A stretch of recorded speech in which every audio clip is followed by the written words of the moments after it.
Thank you. Okay. Thank you very much for your attention. Today I would like to tell you a few things about monitoring. Спасибо за ваше внимание, которое будет заранее. Я бы хотела сегодня рассказать о мониторинге. Effective monitoring is also a very important part of being able to bring good education to everybody. Эффективный мониторинг является важной частью предоставления качественного образования. The title is Effective Monitoring and Civil Society. This is because civil society also plays an important part in monitoring. Моя презентация называется «Эффективный мониторинг и гражданское общество», потому что гражданское общество играет важную роль в предоставлении качественного мониторинга. Monetary reforms is also done in two ways. It's done from outsiders, which is civil society. It's also media, as I mentioned before. But monitoring is also done from inside.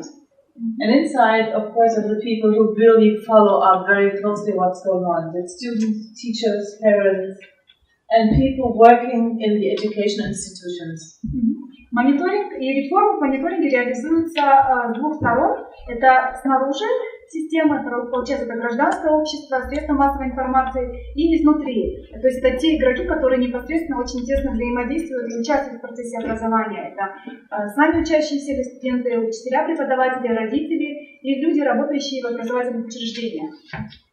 I was considering also to put political actors on the insider side, but then I thought, well, they're sometimes inside, sometimes outside. So, of course, there are political actors who follow up very closely from inside, but also there are many who just follow from outside. So I just left this group out.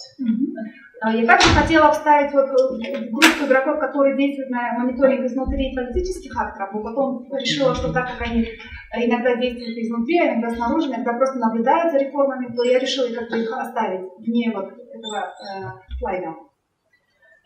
From taking up what we talked about in the discussion before, I feel like in Europe, the public civil society has a much larger part in education reforms and monitoring than it does in many other countries. И с учетом вот тех дискуссий, которые эти дни у нас были, я хотела бы отметить, что гражданское общество гораздо больше участвует в реформах в системе образования и в мониторинге, чем вот в других странах. I mentioned before how much things are discussed in the press. Я уже упоминала, что очень многие проблемы поднимаются и обсуждаются в масс-медиа. And the good thing about civil society being so much engaged in monitoring the reforms. И положительным моментом того, что гражданское общество настолько активно участвует в реализации и мониторинге реформ, является то, is because they are independent and usually quite critical of what is going on. Yeah, media. Потому что они часто независимы и имеют очень свою критическую оценку того, что происходит, то есть реализуемых реформ. If it monitors, if things do not go the way they should be, и если реформы реализуются не так, как они должны быть реализованы, you can be sure there will be articles in the press if money is wasted. Вы обязательно увидите статьи в журналах, газетах о том, что есть нецелевое расходование средств. Because there's money spent and no improvements can be seen. Или, например, что деньги расходуются, а улучшений не наблюдается. They work mostly with observation. It's civil society and media. То есть гражданское общество и средства массовой информации очень тесно наблюдают за тем, что реализуется. And only rarely with actual data.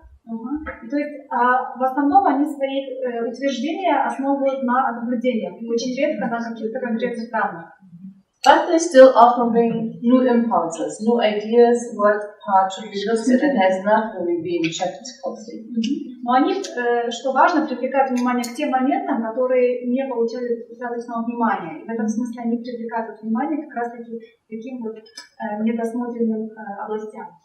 Close attention comes from those who are directly in the process of the reforms, in the monitoring from teachers, students, parents.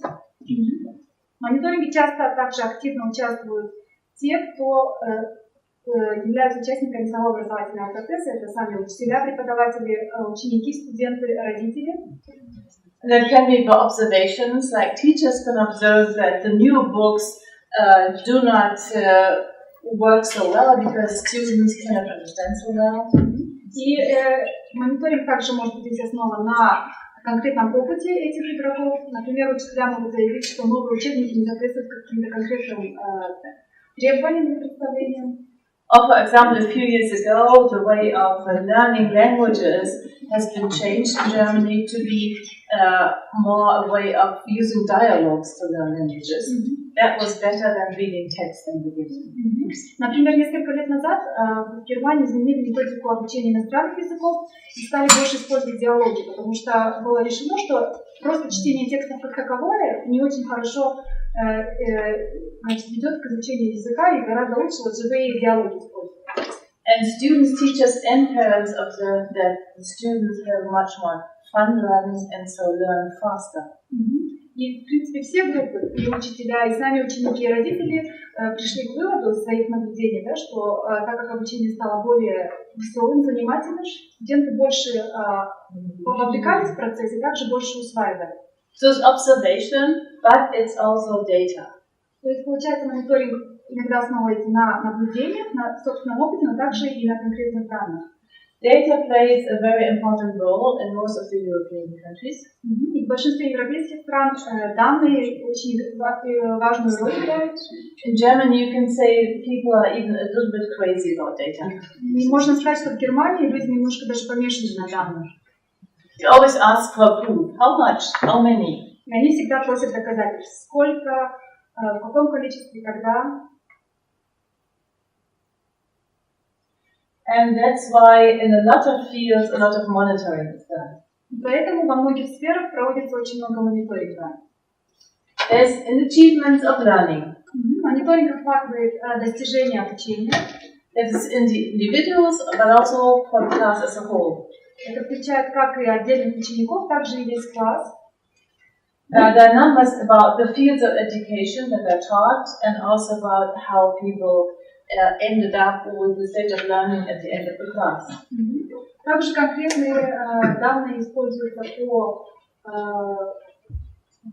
по всей сфере образования и по всему государству касательно того, сколько студентов обучаются, сколько классов есть. И эти данные часто используются для... Numbers are also forwarded to the ministry in the area. So the numbers are not only kept in school, but automatically always forwarded up to the state ministry. И эти данные статистически не только хранятся внутри школы, но и передаются на более высокие уровни, то есть на уровень министерства областного и дальше. So explain this, we have the communities that have to finance the buildings, and we have the state ministries, that's the next higher institution, and all the state ministries are part of a big conference, a yearly conference in the federal state as a whole.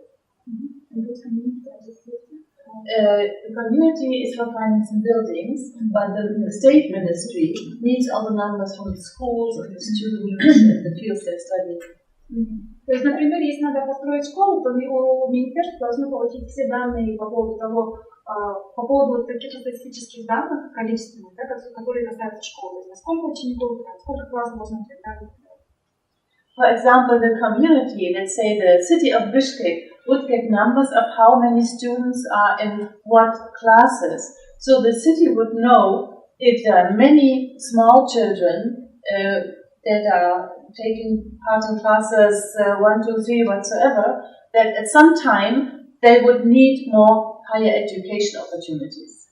Например, если в Бишкеке есть данные о том, что в Бишкеке должны быть данные, как у города, Бишкек должен знать, сколько детей определенного возраста, например, 6 лет, тем, чтобы уже планировать на будущее, что какое-то количество детей пойдет в такой-то класс, а потом уже в университет и так далее. Something we just had in Germany is that the number of young people was getting smaller, so less babies were born, so some schools were not used anymore. То есть, например, в Германии был такой недавно случай, когда наблюдался спад в количестве рождающихся детей, соответственно, некоторые школы вообще не использовались поэтому, потому что очень большая разница. So the cities knew they could put some other institutions in some of the schools because there were not so many children anymore. И получается, уже государство могло этими знаниями как-то по-другому пользоваться для других целей, потому что они не использовались по своему прямому изучению как школы. And they didn't have to save money for new buildings. И, соответственно, не нужно было освобождать средства для построения новых зданий для этих учреждений. So that's about the numbers. Going back to effective monitoring for learning in class levels. I think there are a lot of things parallel in many countries. There's checking with questions, with tests, with grade points. Вернемся к эффективному мониторингу обучения на уровне класса, которое реализуется через вопросы, тесты, через оценки. And each student has one folder with all of his records in every school. И у каждого ученика есть, получается, папочка, где хранятся все вот эти вот тесты, оценки и так далее. В каждой школе это делают. And if the student changes the school, the folder changes with him. Okay. The folder goes to the next school with the student. Когда, например, ученик переходит из одной школы в другую, эта папка также передается вслед за учеником в новую школу. A very important thing is that for each class there is a learning catalog. Также вот важный момент хотела бы отметить, что в каждом классе есть такой так называемый каталог по обучению. And there is a list of the minimum standards that need to be met in this class level. В котором описан, то есть это такого рода точка отсчета, которая учитель всегда может возвращаться с тем, чтобы помнить, вот, какого уровня он должен достичь к концу учебного года в плане вот обучения. But he's completely free when he teaches what within that year. Но в течение года учитель абсолютно свободно выбирает, что, когда и как преподавать. All the tests and the outcome of the tests are also monitored and are shown to the school master. What is it? School secretary. Также результаты тестов тоже отслеживаются и потом предоставляются директору школы. He regularly checks how kids make it during that class.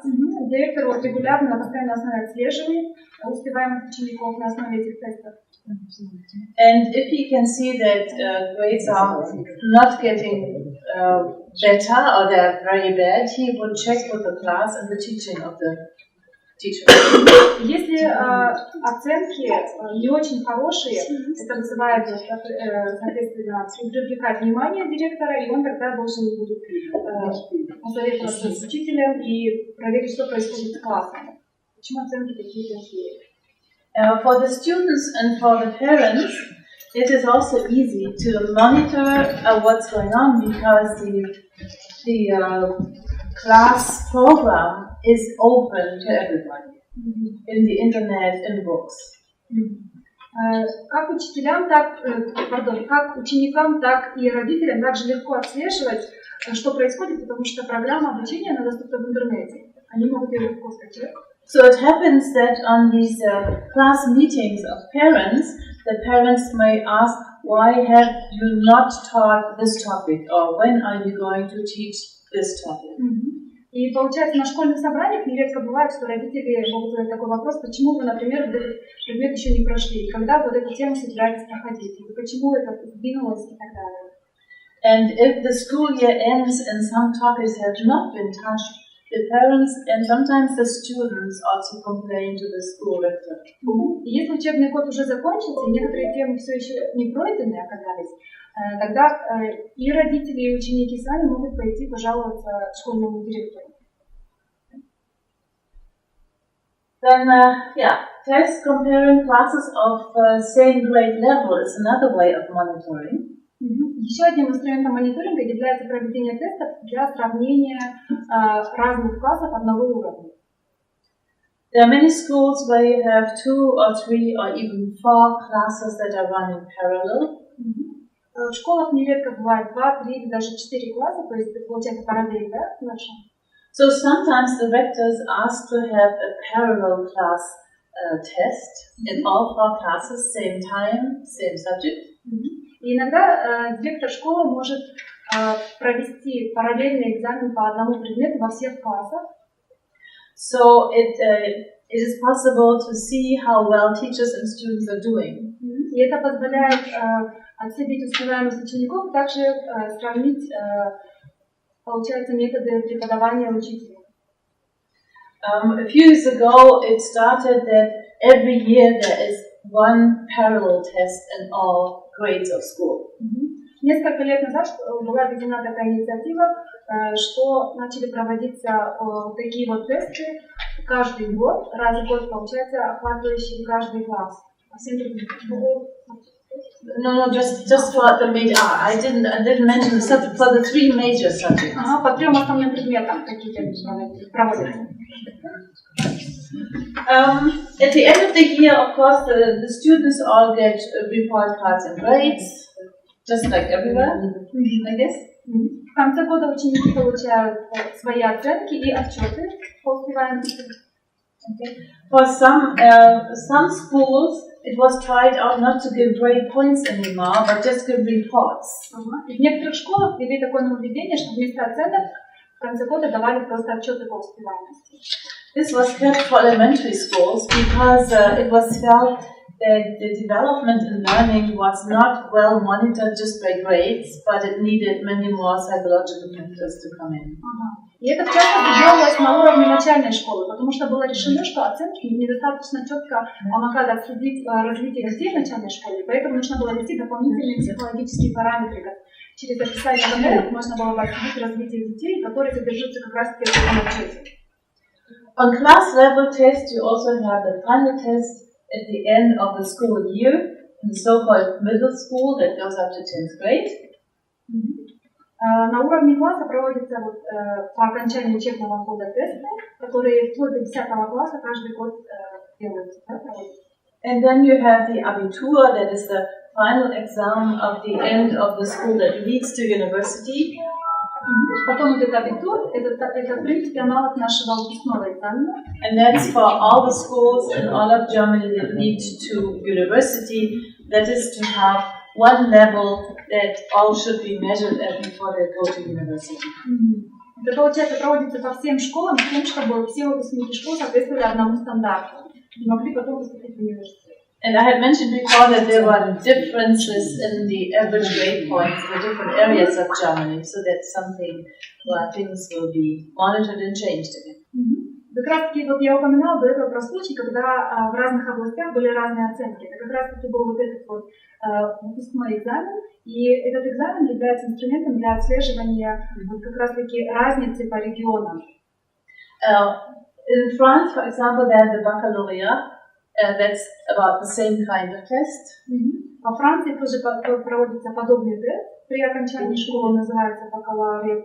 Ну, в общем, and now there's a large group of school that exchanges students in the last 2 years before the Abitur, so they try to reach the same standards between the Abitur in Germany and the baccalaureate in some schools.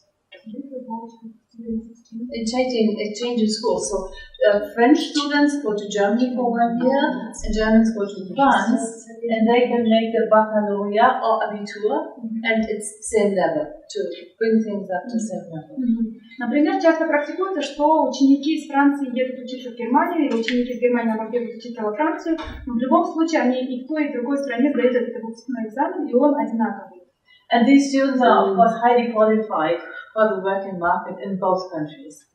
И это очень хорошо успевающие студенты, которые могут быть достойными конкурентами в обеих странах. But there's monitoring on international level. On school level, касательно мониторинга на школьном уровне, there are, for example, school entry tests. Проводятся тесты при приеме в школу.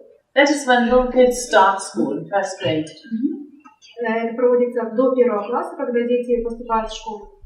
That is monitoring about a lot of things. There's a medical test, there is a test about understanding, about eyesight. Of course, there's a test if they can already read or write. То есть этот тест включает как и медицинское обследование, так и общее понимание ребенка, способность умение читать, писать, считать. And there is a language test. Также языковой тест. The child is asked a few simple questions to check if this child is able to understand enough German to enter school. У ребенка спрашивают несколько очень простых вещей, с тем, чтобы понять, понимает ли ребенок достаточно немецкий, с тем, чтобы на этом языке учиться в школе. A few factors are just objective factors that are put down in numbers. Несколько таких объективных факторов записываются в виде и представляются в виде цифр. And from this monitoring in first class, it was found out that the kids who have, we call it migration background, have not such good chances as kids who grew up in the German-speaking surrounding. Yeah. That part was having a good school for you. И как раз таки вот эти вот тесты при вступлении в школу позволили выявить, что те дети, которые имели так называемое миграционное прошлое, то есть они переезжали, они имеют не такие высокие шансы иметь хорошую успеваемость в школе в сравнении с теми детьми, которые вот выросли в определенной среде, то есть там в Германии. A few years ago, it has turned out that sometimes these students had no problems to get into the schools, but then had more difficulty to actually meet the standards of the class, although they were intelligent. The migration background kids, yes. Несколько лет назад выяснили, что как раз-таки вот те дети, у которых было вот это так называемое миграционное прошлое, они без проблем могли поступить в школу, но у них были проблемы с тем, чтобы потом хорошую успеваемость поддерживать, показывать, несмотря на то, что они были достаточно умными. So now these kids who do not pass the first test, they get an extra year. Теперь те дети, которые не проходят через первый тест, они получают один дополнительный год. Okay, other tests are also same for all schools, so there is a good level for all of Germany to compare. There's 10th grade final, 12th grade final, and the baccalaureate, as I said. And the notes the kids get, the grades they get, are monitored in the education ministry. И вот остальные тесты, которые я уже упоминала, они используются для того, чтобы сравнивать успеваемость детей в всей стране. То есть это был тест после 10 класса и вот выпускной экзамен. Also international tests, as you have mentioned before in your presentations, there's a visa test and there are some national assignment tests. И вот в некоторых презентациях уже отмечались международные тесты, которые используются для мониторинга. Это вот тест виза, с которым мы хорошо знакомы, и национальные задания, тесты тоже. And of course, for university level, they have the bachelor, the master, the diploma. No, just the degrees. И на уровне университета также можно сравнивать статистику по количеству людей, которые получали степень бакалавриат, магистратура и диплом. Yes, no, it's similar to master in some fields. То есть это получается степень, похожая на магистратуру, но она только в некоторых областях дисциплины существует. I'm mentioning these, although they're not school, but they are part of the education system, and all these numbers are monitored and carefully looked at.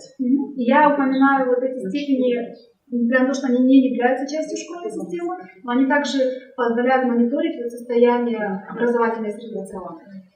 So here a few more factors that are all closely monitored. It's also how many students are in the class, how many students are in school, how many hours were taught weekly, how many teachers teach how many hours, how many students are taught in each class. Many of these numbers are needed for accounting, which means the money that the city or the community puts into the school, and some of it the state education puts into the schools.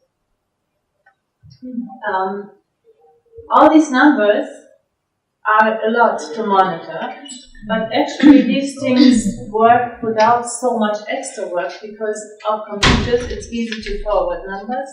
And the schools regularly send their numbers on to the ministry. So the ministry can see quite well where things are changing and can react.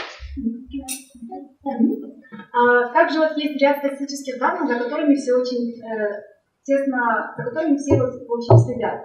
Это такие вот статистические данные касательно того, сколько детей, соответственно, минимальным стандартам для поступления в школу каждый год. Сколько детей в классе обучаются и в школе. сколько часов отведено обучению каждую неделю, сколько классных комнат есть и необходимо, сколько детей обучаются в каждом классе, сколько преподавателей предоставляют обучение по скольким предметам. Эти данные также используются для бюджетных целей, на основе них выделяются финансы. И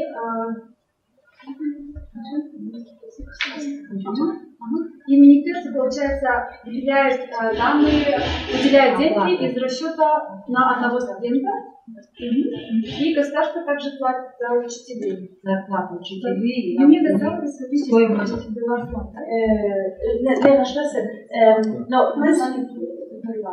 The ministry pay, but the state pays for the teachers. Yes, it's so that in Germany it's a little bit complicated than the community. So the people from the town pay for the building, but the teachers are employed by the state. And the idea is not to have the teachers always from the town, but sometimes it's better for several reasons to send a teacher to another town, because there can be close connections, and you don't want the teacher to teach his own kids and things like that. So the state employs a teacher, and the teacher can say, I want to go here, I want to go there. So there are chances to go to different places. But also the state pays for the teacher. So it's not only the placement, but also the payment that's done by the state. The community, the citizens, yes, the citizens, there can be the city or there can be the country area. That's why community, we call it community. The people from the area. They build the buildings. They give the initiative to build buildings, and the state puts some funds into it in addition. No, basically the city pays for the buildings. Мы тут немножко выясняем, что конкретно имеется в виду. Получается, общество, граждане, они выносят инициативу, что, например, нужно построить новую школу, да, и тогда, оказывается, эти деньги все-таки выделяет государство. И касательно учителей, получается, есть такая политика, что приветствуется, чтобы учителя работали в других местах, то есть в других областях и городах. Очень часто это практикуют, и тогда государство будет выплачивать уже не только вот это вот пособие на то, чтобы они могли переехать, но также и их зарплату. То есть это оплачивается государством. Связано с разными отличиями. Yes. I come back to that when I talk about the different kinds of school reductions. This one word, Lehrerschlüssel, is an important factor that's frequently discussed. That is the relationship, it's the number, how many students are taught by one teacher. И очень часто в обсуждениях используют вот это вот соотношение количества студентов к одному учителю. То есть учеников к учителю или when the state doesn't have much money, когда у государства мало денег, it tries to put more students in the room with one teacher. Оно пытается в один класс, в одном классе поместить много учеников, да? То есть чтобы на одного учителя было много учеников.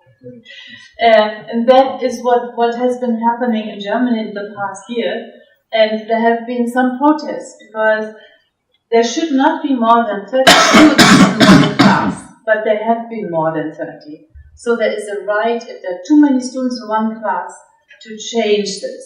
And that's one of the basic standards. Это было предметом споров в Германии в последние годы, потому что были случаи, когда очень много студентов было в одном классе, согласно каким-то требованиям, согласно общим требованиям, должно быть не больше 30 студентов, учеников на одного учителя, но часто было гораздо больше, и это было к дебатам в обществе с тем, чтобы ситуацию изменить. So, the Lehrerschlüssel actually means teacher's key. So the teachers always watch closely what the key number is, and so do the parents. Okay, effective monitoring is also done at state level, the federal state level, and that's where most of data is collected. Мониторинг также осуществляется на государственном уровне, и там на этом уровне также собирается большое количество данных.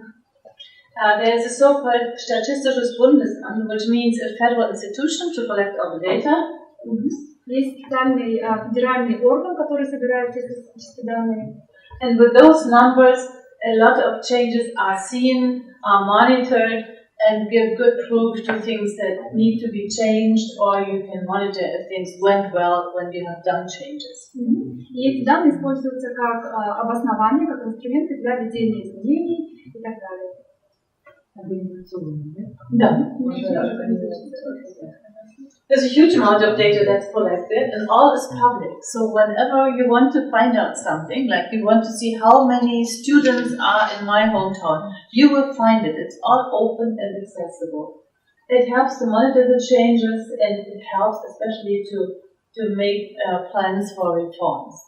Also, you can see if things are not going well. Like, в Германии в целом собирается большое количество данных, которые все в открытом доступе находятся. То есть это помогает как отслеживать изменения, так и планировать реформы. I don't want to talk too long, I see time is going. So I will progress to this. This is an overview of all the different types of schools that are parallel in Germany. Это вот обзорная схема, которая демонстрирует параллельные структуры, вот разные типы учебных заведений в Германии. So the blue on the left, you have the kindergarten and preschool time. Вот те, которые в самом начале схемы, вот выделенные голубым, это дошкольные учреждения и садики. And so you can see the parallel structures of kindergarten and preschooling. И вы можете видеть, что там есть параллельные структуры даже на этом уровне, параллельные садикам и дошкольным учреждениям. Then we have 4 years of elementary school, which is in most European countries. Потом 4 года на начальная школа, как в большинстве европейских стран. And then between the age of 9 to 10, the school has many parallels in different kinds of schooling. It starts between the age of 9 or 10. Ага, и вот примерно с 9-10 лет the kids change the school. Дети поступают в другие школы, то есть у них большой выбор учебных заведений. And then you have a great variety of different types of schooling. You have the gymnasium, where you are taught in a very quick way. То есть, например, гимназии, где обучение ускоренное. You have a school with a slower pace, and things are taught more by repetition. Есть другие школы, где темпы не такие быстрые и очень много повторений. Kids who do not want to stay in school very long, but rather would like to do something practical. Есть также учебные заведения для детей, которые не намерены продолжать свое образование и больше заинтересованы в прикладных вещах. And depending on the school type, you finish in the age between 16 and 19. И в зависимости от типа школы, школу заканчивают в возрасте примерно от 16 до 19.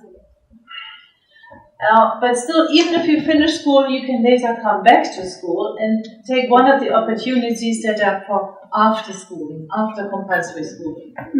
Но даже после завершения школы можно вернуться в образовательную систему. Есть несколько вариантов продолжения обучения после школы. There are many opportunities like evening schools. Есть вечерние школы для этого. To do schooling in parallel to the practical education that you do. Можно обучаться параллельно практическому прикладному образованию, которое вы получаете. There's a way of doing university studies and at the same time go for an apprenticeship. Можно, например, учиться в университете и в то же время проходить эту практику. And when you want to go to university, there are many different types of universities. И даже университетов есть много разных типов. There are practical, there are public ones and private ones. Есть государственные и частные университеты. So there are lots of different schools. I'm showing this to make it clear that also there all the data is monitored, and it's a good chance for the government to bring in reforms very quickly. And to tighten the screws here and there, or to do changes in very small parts of the education system. Я на самом деле этот слайд демонстрирую для того, чтобы показать, что с учетом того, что данные по всем видам школ и учебных заведений они открыты, государству легко отслеживать ситуацию и в то же время решать, какие изменения необходимо вводить даже на очень маленьких участках. Because it's a very refined education system. Потому что образовательная система очень такая детальная, разработанная. examples of when it's useful to have this close monitoring. И примером вот того, когда такого рода мониторинг может быть очень полезен. If the state needs to save money, data can give an education where it can be done with the least loss of quality for students. Because if you just close the school, of course this will be a problem for many kids. And you can maybe find another solution, like send teachers in early pension age, or do something like this. The chances you have, you can see quite well from the huge amount of numbers that is given.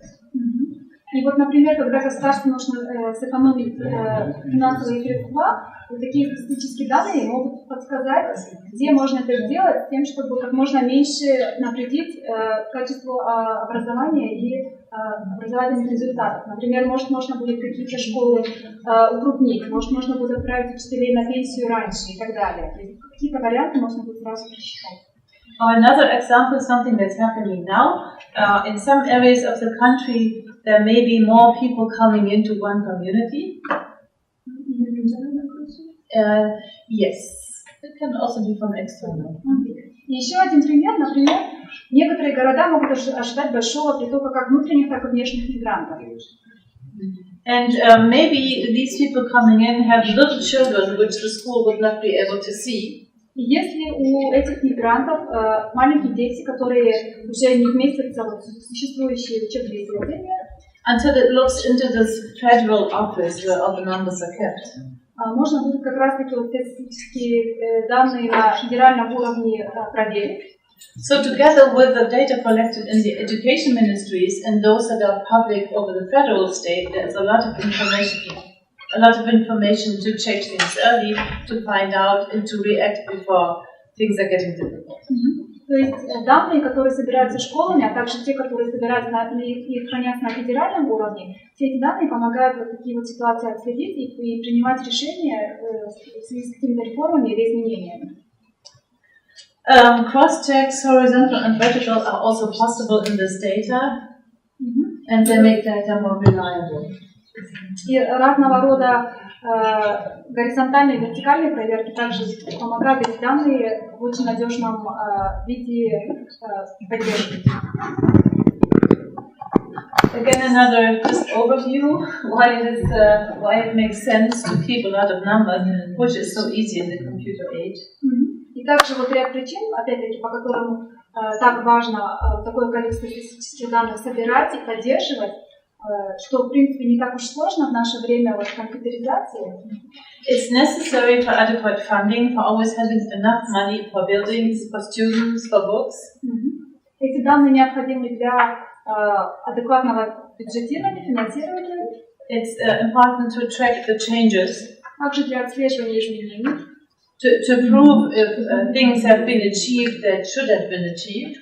Эти данные также могут служить доказательством того, что изменения, которые были запланированы, на самом деле произошли.